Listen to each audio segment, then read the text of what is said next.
Исәнмесез, эфирда яңалыклар вакыты, студияда Лина Хасаншина. В какой-то мере по-настоящему осиротели. Әлмәт җәмәгатьчелеге Василий Иванович Самойлов белән хушлашты. По-прежнему в нашей больнице поступают пациенты в очень тяжелом состоянии. Район башлыгы туры эфирында актуаль мәсьәләләр күтәрә. По всем фактам следственное подразделение возбудило уголовное дело по статье 159 Уголовного кодекса Российской Федерации «Мошенничество». Кыргылдарлар турында сөйли торабыз, халык алдана тора. Бүген Әлмәт җәмәгатьчелеге Василий Иванович Самойлов белән хушлашты. Узак еллар район башлыгының социаль мәсьәләләр буенча урынбасары, аннан район башлыгы башкарма комитеты җитәкчесенең мәгариф һәм мәдәният мәсьәләләре буенча урынбасары булып эшләгән Василий Иванович 71 яшендә вафат булды. 2016 елдан бирле Василий Самойлов Әлмәт районы ветераннар советын җитәкләде. Шул дәвердә ул республикада башка оешмаларга үрнәк булуыннан туктамады. Оешма Бөек Ватан сугышы ветераннары һәм тыллары тыл хезмәтчәннәре белән эшләде. Аның җитәкчелегендә ел саен сугышта катнашучылар күмелгән урыннарда өмәләр үткәрелде. Онытылган каберләр ачыкланып, аларга һәйкәлләр куелды. У тебя последний выход, к сожалению, вот такой на сцену. Здесь ты мероприятия проводил, начиная еще, наверное, самодеятельности выступал. Вот такой выход. Умер трагически, скончался. Скончался, как уже отметили, на рабочем месте. В общем, всю жизнь работал, так и на рабочем месте, в общем, его последнюю смерть его и застала. В какой-то мере по-настоящему осиротели. Потому что Василий Иванович это человек, которому невозможно было быть равнодушным ни для кого. Он был ярким, активным, настоящим лидером, человеком, который умел обаять, умел добиваться своего. Утром мы с Нальфатчем обговаривали, встречались. Он тоже просил передать глубокое соболезнование родным, близким, всем. От него лично, от руководства нашей компании, от всех нефтяников. Действительно, мы потеряли очень хорошего человека. И вот я думаю, что вы все видите, очень много пришло здесь попрощаться с Василием Ивановичем. Татарстанның атказанган мәдәният хезмәткәре, социология фәннәре кандидаты булган Василий Самойлов шәһәр һәм район тарихына эшен җиренә җиткереп башкара торган җитәкче, яхшы оештыручы итеп кирип калачак. Бу хакта мәрхүмне затыра килгән һәркем ассызыклады.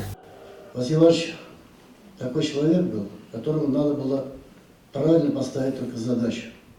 Остальное, технические вопросы, организационные вопросы, он решал без никаких заминки, без никаких упреков, и всегда выходил с этих мероприятий с лучшими результатами. Он очень много времени своей деятельности уделял работе по общественному порядку в городе Альметьевске. Он был всегда живее всех живых. Вот он человек, который жил и чувствовал на все грани этой жизни. Был очень энергичным, радостным, умел решать сложные задачи. Василий Ивановичның калабызның 7-нче номерлы зиратына җирләделәр. Радифа Нугманова, Алия Бәйрәмалова, яңалыклар вакыты, Луч Әлмәт телекомпаниясе. Василий Иванович Самойловның арабыздан китүе күпләр өчен көтелмәгән яңалык булды. Бу хакта үзенең Instagram аккаунтында туры эфир вакытында район башлыгы Тимур Нугманов та искәртте. Менә инде 2нче ел дәвамында таҗлы вирус хакында мәгълүмат район башлыгы Тимур Нугмановның үз аккаунтында уздырган эфирында төп темаларның берсе бу елда вируска кагылышлы вазгыять читтә калмады. Тимур Нугманов тагын бер кат вируска каршы көрәшнең нәтиҗәле ысулы вакцинация булуын искәртте. Аны Әлмәт үзе хастаханәсендә 3нче поликлиникада, Татнефть медсанчастендә, Панорама сәүдә үзәгендә һәм 14 октябрьдә ачылган 10 өстәмә вакцинация пунктында үтү мөмкинлеген ассызыклады ул. Моның өчен үзең белән паспорт, полис һәм СНИЛС булуы шарт. По-прежнему в нашей больнице поступают пациенты в очень тяжелом состоянии. И, к сожалению, даже после того, как врачи их героически спасают, идет крайне долгая сложная реабилитация. И многие получают такой очень сильный удар по организму, по иммунитету. И мы видим, что люди либо слишком долго оправляются от этой болезни некоторые, либо не могут оправиться уже до конца. И мы их в итоге теряем через какое-то длительное время. 22 ноябрьдән Татарстанда җәмәгать транспортында бары тик вакцинацияләүне яки авыруганны раслаучы QR-кодлар буенча гына йөрү мөмкинлеге кертелде. Последние дни, вчера и сегодня, поступило много вопросов по медотводам.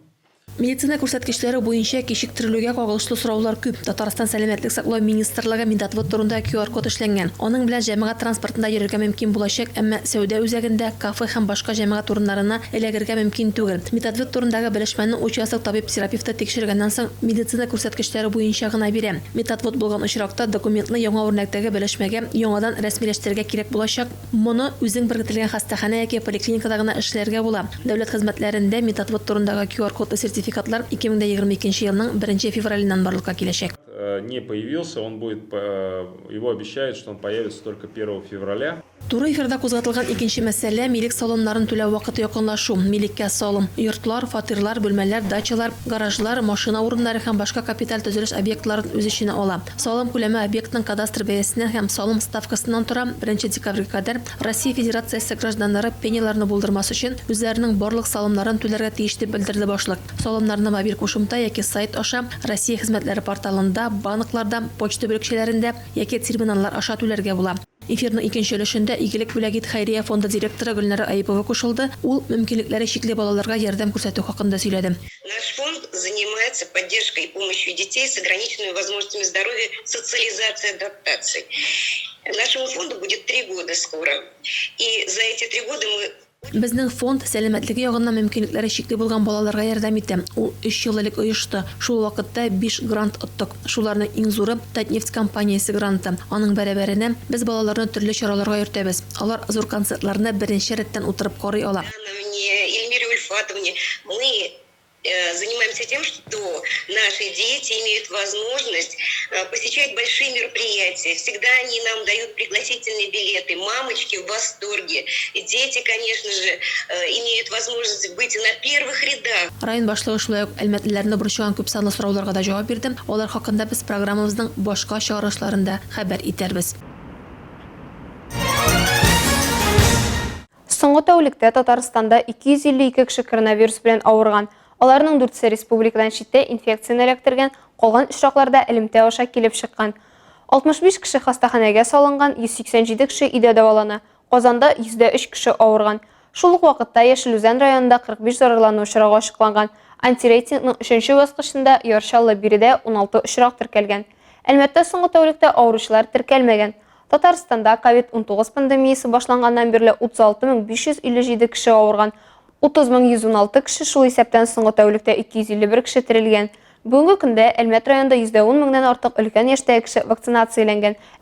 Әмма әлегә бу сан күмәк иммунитет өчен җитәрлек түгел. Вакцинацияны 1 960 941 татарстанлы узган. Аларның 1 463 895 2 доза вакцина алган.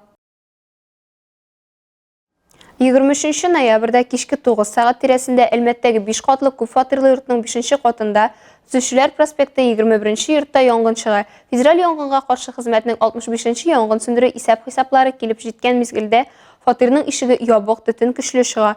Коткаручылар ишекне ачып, 2 кешене битлек кидереп фатирдан алып чыгалар һәм медицина белгечләренә тапшыралар.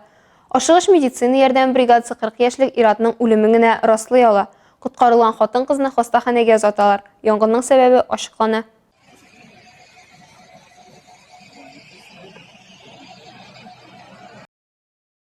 Банк учреждениеләреннән шалтыратулар аша кеше өлешенә керү, бушлай иланнар сайты аша товарлар сату һәм сатып алу аша халыкның акча янчыгын бушату кыргалдарларның иң популяр эш алымы булып кала бирә. Шуның бер дәлиле Әлмәт районы эчке эшләр бүлегеннән җибәрелгән коллегаларыбыз материалында.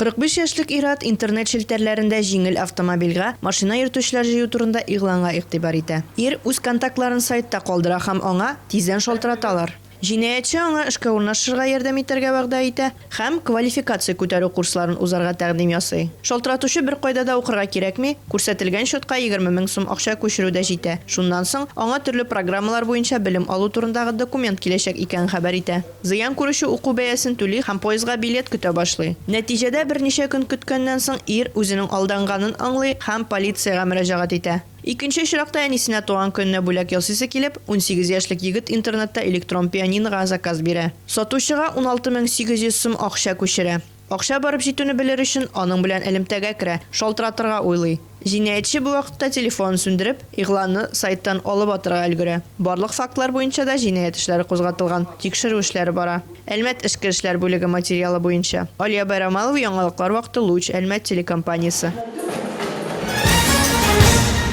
Әлмәттә безгә нәфрәт һәм ксенофобия белән юл юк акциясы дәвам итә. Оператив профилактик чарасы кысаларында полиция хезмәткәрләре шәһәр студентлары белән очрашу уздырдылар. Анда экстремизм һәм ксенофобия төшенчәләренең эчтәлеген юридик күзлектән аңлатып, тыңлаучыларны экстремистик эшчәнлектә өндәүче мәгълүмат тараткан өчен җаваплылык турында кисәтәләр. Очрашу барышында студентлар полиция эшчәнлегенең экстремистлык эшчәнлеген профилактиклау һәм кисәтү буенча төп юнәлешләре, шулай ук җәмәгатьчеләр белән уртак профилактик чаралар турында белделәр. Әңгәмә барышында укучыларга террорга каршы характердагы фильм күрсәтелде. Аннан соң студентлар үзләрен кызыксындырган сорауларын бирделәр.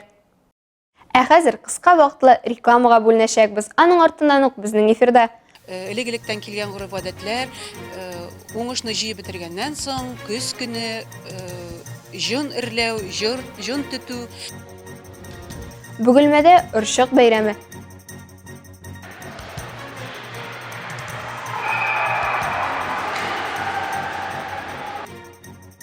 Әлмәттә хоккей буенча федераль округлар беренчелеге башланды.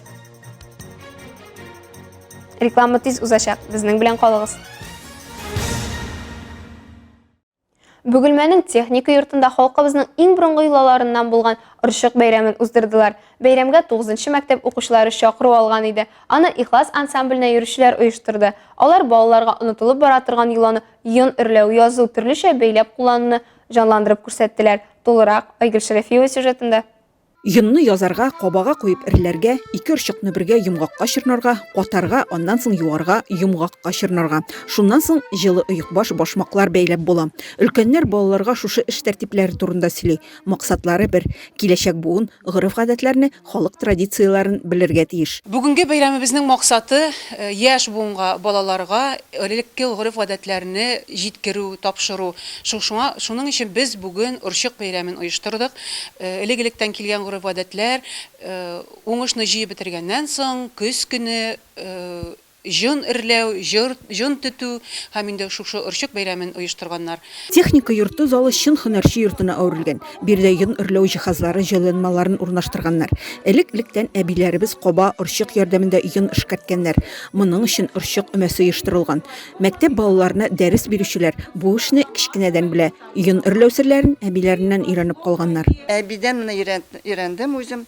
Анасын балаларны өйрәттем, внучкаларны бәйләргә менә носкиларны хәт балаларга да күрсәтәбез, ничек эрләргә кирәк моны. Орчык өмәсе ул әби-бабайлардан мирас булып калган бәйрәм. Балалар моны үз күзләре белән күреп кенә калмады, үзләре дә әлеге эшләрне башкарып карады. Орчык йон турында табышмаклар чиште. Мне очень понравилось, как нам рассказывали про веретено, как раньше. Миңа бик ошады, Орчык белән эшләп тә карадык, йон эрләдек. Ир-егетләр бик матур итеп гармунда, курайда уйнады. Очень красиво играли на баяне и флейте. Үткәннәрне киләчәккә бәйләп, авылыбызның борынгы сәнгатьләрен, һөнәрчеләр авылы дигән данлы исемен саклап калырга юнәлдерелгән эш дәвамлы булсын. Туган телләр һәм халык бердәмлеге елында бу аеруча актуаль. Айгөл Шәрәфиева, Максим Брюхачев, Әлмәт Луч телекомпаниясе, яңалыклар вакыты. 22-23 ноябрь көннәрендә Казанның Акбарсы көрәш сараенда иратлар арасында көрәш буенча Татарстан чемпионаты узды. Әлмәт командасы мактаулы 3нче урын алды. Шәхси зачетта 1нче урында Рафаэль Калимуллин һәм Радик Салахов, 2нче урын иясе Рафаэль Билданов, Марат Каримов, Айрат Семигуллин, 3нче урынга Искәндәр Муртазин лайык. Әлмәттә татар милли көрәше лайыклы урында безнең батырларыбыз калабыздан еракларга таратты. Шәһәребездә дә, районыбызда да үсеп килүче буынны спортта тәрбияләү өчен барлык мөмкинлекләр дә булдырылган. Әлбәттә, инде моның белән без башлыча Татарстан нефтчеләренә рәхмәтлебез. Әлмәтнең нефтяник хоккей әзерлеге үзәге бозында 16 яшькә кадәр яшүсмерләр арасында федераль округларның җыелма командалары беренчелеге башланды. 23 ноябрьдән 3 декабрьгә кадәр илебезнең иң көчле хоккейчылары катнашында ярышлар узачак. Беренче көннең соңгы уенын без дә күреп кайттык. Иделбуй федераль округы һәм Себер федераль округы матчы алдыннан Татнефть ашыгы акционерлар җәмгыяте генераль директоры урынбасары, нефтяник хоккей клубы президенты Ринат Шафигуллин катнашучыларны һәм калабыз кунакларын сәламләде. Татарстанда хоккей беренче урында тора. Хоккей егетләрдән эшкә җаваплы карый торган ир-атлар үстерә. Спорт характер тәрбияләүдә дә ярдәм итә. Россия хоккей федерациясенә мондый ярышларны шәһәребездә уздыру мөмкинлеге өчен рәхмәт. Без булдырган шартлар командаларга нәрсәгә сәләтле булуларын күрсәтергә мөмкинлек бирер дип ышанам.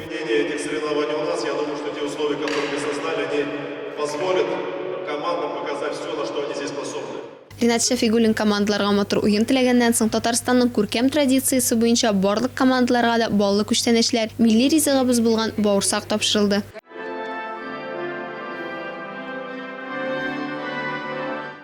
Уен башланды. Беренче һәм икенче периодта Иделбуй федераль округы үзенең актив позициясын билгеләде. Алкаларны ул кертте.